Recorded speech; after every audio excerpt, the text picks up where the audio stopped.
My first night behind the bar, I dropped an entire tray of glasses within the first 20 minutes, and the sound of shattering glass across a packed room taught me instantly that bartending was going to demand a lot more composure than I ever expected walking in that door.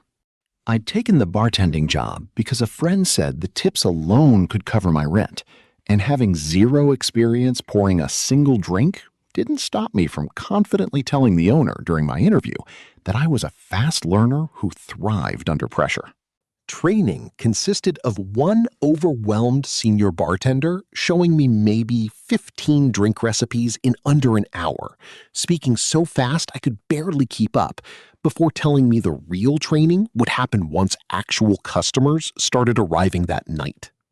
By 8 o'clock that first night, the bar filled up completely.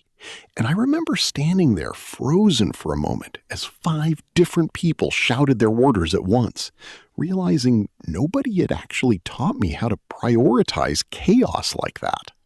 Within the first few weeks, I started recognizing the regulars, the same faces showing up night after night, each with their own drink order memorized before they even sat down. And something about that recognition made the job start to feel less like chaos and more like a rhythm. One regular in particular, an older man who came in almost every single night, rarely spoke to anyone else in the bar, but always talked to me while I worked. And it slowly became clear that for him, those nightly visits weren't really about the drinks at all. A few months in, I had to cut off a customer for the first time, a man who'd clearly had too much already. And the second I told him no more drinks, his entire demeanor shifted into something aggressive that made my hands shake slightly while I stayed as calm as I possibly could. Before things could escalate further, 2 of my coworkers appeared beside me almost instantly, one calmly guiding the man toward the door, while the other quietly took over my section. And I realized in that moment how much this job actually depended on people watching each other's backs.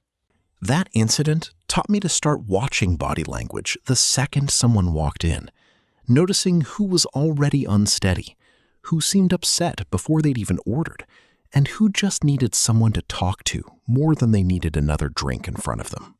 One night, a woman sat at the far end of the bar, clearly in the middle of a breakup conversation over the phone.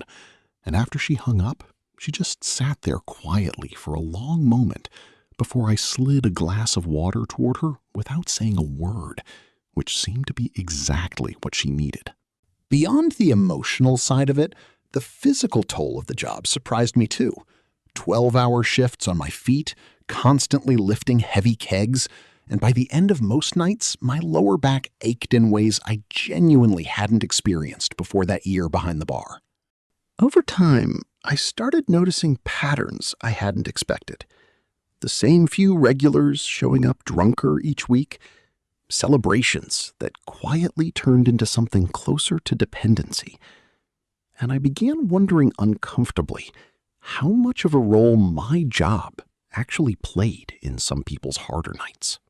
Eventually, I had to cut off the older regular I'd grown close to, telling him gently that I thought he'd had enough for the night. And the hurt look on his face stayed with me long after my shift ended, even though I knew deep down it was the right call. I finished that shift feeling genuinely guilty, sitting in my car afterward, replaying the moment over and over, wondering if I'd handled it wrong somehow, even though every coworker I asked told me I'd done exactly what I was supposed to do in that situation. The bar manager found me still sitting out there and told me something that actually helped. That part of this job was learning you couldn't save everyone from their own choices, but you could still treat them with dignity every single time they walked through that door. About a week later, the older man came back in, and instead of avoiding me out of awkwardness, he actually thanked me quietly for cutting him off that night, telling me it had made him realize he needed to slow down, which was not at all the reaction I'd been bracing myself for. By month 6, something had genuinely shifted in how I moved behind that bar.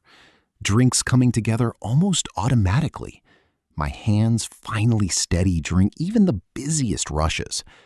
And I realized the version of myself who dropped that entire tray on night one felt like a completely different person. Not every memorable night behind that bar was heavy. There was a night a group came in celebrating a cancer survivor's final treatment, and getting to pour their celebration drinks while genuinely sharing in that joy reminded me why people actually go to bars in the first place. By the time a new bartender started, I found myself in the same position that senior bartender had been in on my first night, rushing through recipes while trying to also prepare him for the emotional side of the job nobody had actually warned me about. I told him the technical stuff mattered, sure, but the actual job was mostly about reading people, staying calm when things got tense, and remembering that everyone sitting at that bar was carrying something you couldn't see from behind the counter.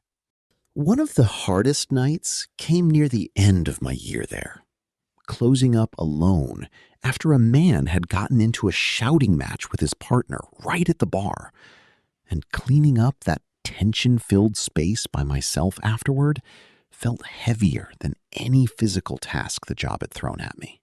Around that same time, I started feeling like I'd absorbed about as much as I could from that particular bar. Not because I hadn't loved parts of it, but because a year of nightly emotional weight had genuinely started to wear on me in ways I needed to address. On my final night, several of the regulars showed up specifically to say goodbye, including the older man I'd cut off months earlier, who shook my hand and told me I'd been one of the good ones behind that counter, a compliment that meant more to me than almost anything from that entire year. That year behind the bar taught me that most people aren't looking for a perfect drink, so much as a moment where someone actually pays attention to them. And carrying that lesson into every job since has changed how I show up for people in ways that job never gets enough credit for.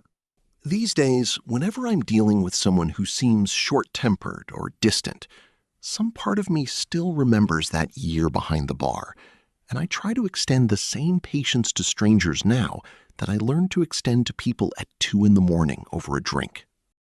If you've ever worked a job that taught you more about people than about the actual task in front of you, I'd genuinely love to hear about it.